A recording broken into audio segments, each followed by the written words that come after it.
সাল্লামের জামানায় একজন মহিলা বিশ্বনবীর কাছে আসলেন।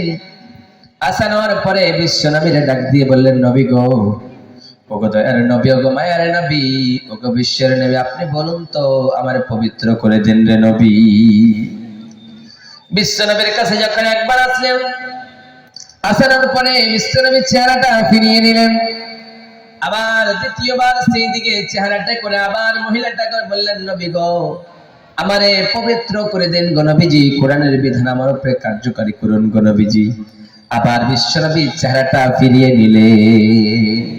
আবার তৃতীয়বারের সময় আবার সেই মহিলাটা ডাক দিয়ে বলেন, নবী গো, ওগো দয়ার নবী, মায়ার নবী, আপনি আমারে পবিত্র করে দেন গো নবীজি। এবারও সেই নবীজি যেন চেহারাটা ফিরিয়ে নিলেন। একবার দুইবার তিনবার করে বিশ্ব নবী চেহারাটা ফিরিয়ে নিলেন। একবার দুইবার তিনবার করে যখন চেহারা ফিরিয়ে নিলেন, তখন তৃতীয় চতুর্থবারের সময় বিশ্ব নবী আবার বললেন। সেই সময় বিশ্ব নবী সাল্লাল্লাহু আলাইহি সাল্লাম বললেন, ও মহিলা, তুমি কি এমন অন্যায় কাজ করেছো, এমন কি খাতা করেছো, এমন কি জুলুম করেছো, যে কারণে তুমি একবার নয়, দুইবার নয়, তিনবার আমি নবীর সামনে এসে বারে বারে বলতেছে, নবী গো, আর কান্না করতেছো, তোমার চোখ দিয়ে টস টস করে পানি বেয়ে বেয়ে আসতেছে, আর আমি আমার নবীর কাছে এসে বারবার বলতেছো, বলো। সেই সময় নবীজি যখন বললেন, এবার মহিলাটা বলতে শুরু করলেন, ওগো দয়ার নবী, ওগো মায়ের নবী, ওগো বিশ্বের নবীজি, আপনি শুনুন গো নবীজি, আমি জেনা করেছি রে নবীজি। জেনা করানোর কারণে একটা ছেলে আমার সঙ্গে অন্যায় কাজ করেছে রে নবীজি। ওই কাজ করানোর কারণে আমার পেটে, আমার গর্ভে বাচ্চা চলে এসেছে রে নবী। আমার পেটে বাচ্চা চলে আসার কারণে, জেনা করানোর কারণে আমার পেটের বাচ্চাটা এবার কি করবে রে নবীজি? কোরআনের বিধান, আয-যানিয়াতু ওয়াজ-যানি ফাজলিদু কুল্লা ওয়াহিদিন মিনহুম মিআতা জালদা। কেউ যদি জেনাকারিনী ধরা পড়ে, তাদেরকে তোমরা বাদ লাগায়া দাও, তারপরে এই জামানা, এই দুনিয়া থেকে তারে রজম করে শেষ করে দাও। ওগো নবীজি, কোরআনের বিধান অনুযায়ী আমারে আপনি এই রকম করে মাটি চাপা দিয়ে শেষ করে, পাথর মেরে মেরে শেষ করে দেন রে নবী। সেই মহিলাটা যখনই বললেন, নবী গো, আমি জেনা করেছি গো নবী, আমার পেটে বাচ্চা চলে এসেছে। বিশ্বনবী সাল্লাল্লাহু আলাইহি সাল্লাম বলেন, যাও যাও, তোমার পেটের বাচ্চাটা এখন, তোমার পেটের বাচ্চাটা তো দুনিয়ার জমিনে কোনো ভুল করে নাই, অন্যায় করে নাই। সেই বাচ্চাটার আমি নবী মারতে পারি না, আমি নবী তোমারে রজম করতে পারি, তার প্রায়শ্চিত্ত তুমি পেতে পারো, কিন্তু তোমার বাচ্চাটা কখনোই পেয়ে যাবে না। এবারে ডাক দিয়ে বলেন, ও মহিলা, তোমার বাড়ির গার্জেন কোথায়? তোমার বাবারে টাকা পাঠাও। এবার তার বাবারে ডেকে পাঠালো। তার বাবা আসলো, তার বাবাকে বলল, ও মেয়ের বাবা, শুনে নাও, শুনে নাও, ও মেয়ের গার্জেন, তুমি তোমার মেয়েটারে বাড়ি নিয়ে চলে যাও, তারে তুমি গালমন্দ দিবে না, কিছুই বলবা না, কারণ তোমার মেয়েটা ভুল করেছে, ভুলবশত এবার তোমার মেয়েটা ভুল বুঝতে পেরেছে। ভুল বুঝতে পারানোর কারণে আল্লাহর কাছে তওবা লুটিয়ে পড়েছে এবং কোরআনের বিধান চেয়েছে, কোরআনের বিচার চেয়েছে।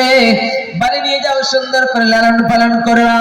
যখন তোমার মেয়ের বাচ্চাটা দুনিয়ার জমিনে জন্মগ্রহণ করবে, তখন তুমি এই মহিলাটাকে আমি নবীর দরবারে নিয়ে চলে আসবা, আমি কোরআনের বিধান অনুযায়ী আমি বিচার করে দেব। বাড়ি চলে গেল। বাড়ি যাওয়ানোর পরে একদিন, দুই দিন, এক মাস, 2 মাস করে কাটতে কাটতে এবার 10 মাস 10 দিন কেটেছে। এবার দুনিয়ার জমিনে বাচ্চাটা জন্ম নিয়েছে, জন্মগ্রহণ করেছে। বাচ্চাটা যেমনি জন্মগ্রহণ করেছে, জন্মগ্রহণ করানোর মাত্র ওই মহিলাটা সুন্দর করে বাচ্চাটাকে মুছে পরিষ্কার করে গোসল করায়া একটা করে কাপড়ে, একটা কাপড়ে এইরকম করে নিয়ে বিশ্বনবী সাল্লাল্লাহু আলাইহি সাল্লামের দরবারে নিয়ে এসে হাজির করে দিয়েছে। আর বলতেছেন, নবী গো, ওগো দয়ার নবী, ওগো মায়ার নবী, ওগো বিশ্বের নবী, রাহমাতাল লিল আলামিন, এই যে আমার বাচ্চাটাকে নবীজি, ওগো নবীজি, জিনা করানোর কারণে আপনার দরবারে এসেছিলাম গো নবীজি। আপনি আমার বাড়ি পাঠায় দিয়েছিলেন গো নবীজি, আবার আপনার দরবারে বাচ্চাটাকে নিয়ে এসেছিলেন নবীজি। এই যে দেখেন বাচ্চাটা আপনার সামনে গো নবীজি, এই বাচ্চাটা আপনার দিয়ে দিলাম, আপনি আমারে রজম করে দিন গো নবীজি, আপনি আমারে কোরআনের বিধান কার্যকারী করুন গো নবীজি।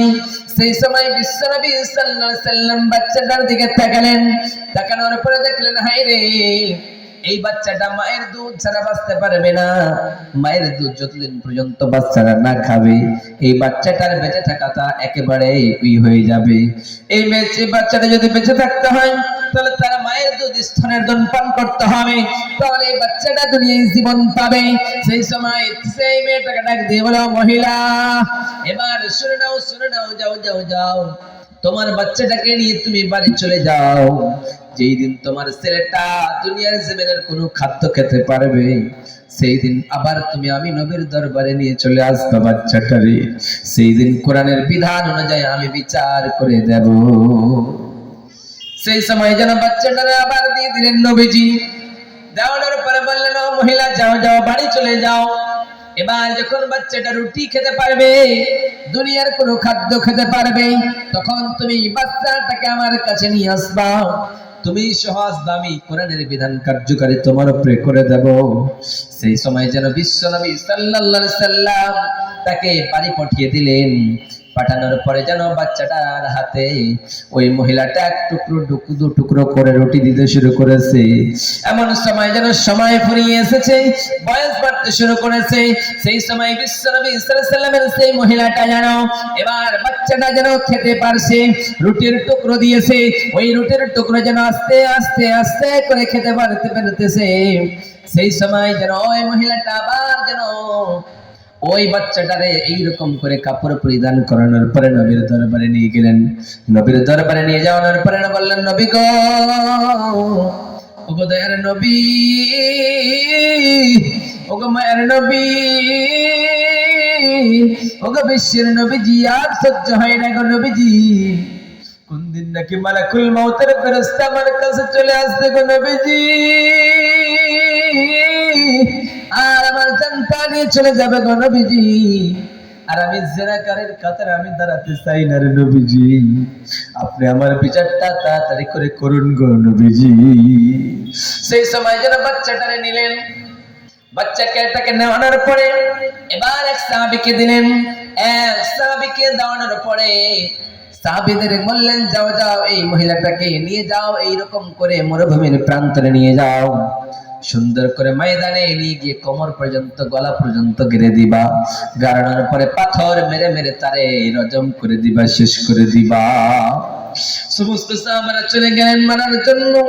মারতে মারতে মারতে পাথর মারতে মারতে খালিদ বলে একজন সাহাবীর নাম, সেই খালিদ রাদিয়াল্লাহু তাআলা আনহু, সেই খালিদ বিন ওয়ালিদ রাদিয়াল্লাহু তাআলা আনহু যেন একটা পাথর ছুঁড়ে মেরেছে, সেই মহিলাটার যেন মাথা পিনকি দিয়ে রক্ত ছিটকে এসেছে। ওই রক্ত ছিটকে যেমনি এসেছে সেই খালিদের শরীরে লেগেছে, যেমনি শরীরে রক্ত লেগেছে, সেই সময় খালিদ গালি দিয়ে বলে, ও জিনাকারিনী মহিলা, ওই জিনাকারিনী মহিলা, তোর রক্ত আমার শরীরে লেগে গেল, না জানি কাল কিয়ামতের কোটে মুসিবতের দিনে জিনার কাতারে আমার দাঁড়াতে হয়, কারণ তুই হলে জিনাকারিনী, তুই হলে বেশ্যা নারী, তোর রক্ত আমার শরীরে লাগলো, আমার শরীরটা অনাপাক হয়ে গেল, অপবিত্র হয়ে গেল। সেই সময় বারবার করে ডাক দিতেছে, গালি দিতেছে খালিদ। বিশ্বনবী ডাক দিয়ে বলে, খালিদ রে, তুমি সেই মহিলাটাকে গালি দিও না, কারণ মহিলাটা এমন অন্যায় কাজ করেছিল, এমন জুলুম কাজ করেছিল, এমন জিনা করেছিল, জিনা করার কারণে তার পেটে বাচ্চা এসেছিল ঠিকই, বাচ্চা আসানোর পরে সেই মেয়েটা বুঝতে পেরেছে আমি অন্যায় কাজ করেছি, জুলুম করেছি, জিনা করেছি, পাপ করেছি। এই পাপ লইয়া যদি রব্বুল আলামিনের দরবারে হাজির হওয়া লাগে, আমি যদি আল্লাহর দরবারে এই পাপ নিয়ে হাজির হই, তাহলে আল্লাহর দরবারে আমি জিনাকারীর কাতারে দাঁড় হতে হবে, আর জাহান্নামী বলে ঘোষণা হয়ে যাবে। আমি জাহান্নামের আগুন বরদাস্ত করতে পারবো না। যদি আমি জাহান্নামের আগুন বরদাস্ত না করতে পারি, তাহলে দুনিয়ার জমিনের প্রায়শ্চিত্ত আমাকে করতে হবে, গুনাহ মাফ চাইতে হবে। এমন কোন কি কৌশল আছে নাকি, এমন কোন কি বিধান আছে নাকি? আমি এটাকে উপলব্ধি করে বুঝতে পারলাম কোরআনের বিধান রয়েছে, ওই মহিলাটাকে যদি রজম করা হয় তার জীবনের গুনাহগুলি মাফ হয়ে যায়। ওই জন্য আমি নবীর দরবারে এসেছি, আমার পাপের খবর কেউ জানে নাই, আমার অন্যায়ের খবর কেউ জানে নাই। সেই সময় নবীজি বললেন, ও আমার সাহাবী, শোনো শোনো শোনো, মেয়েটা জিনা করেছিল, মেয়েটা তো পাপ করেছিল, মেয়েটার পেটের বাচ্চা এসেছিল, যদি মেয়েটা চাইতো তাহলে ওই পেটের বাচ্চাটাকে নষ্ট করে দিত, মেডিসিন খাওয়ানো। নারে তাকবীর। আল কোরআনের আলো, আল হাদিস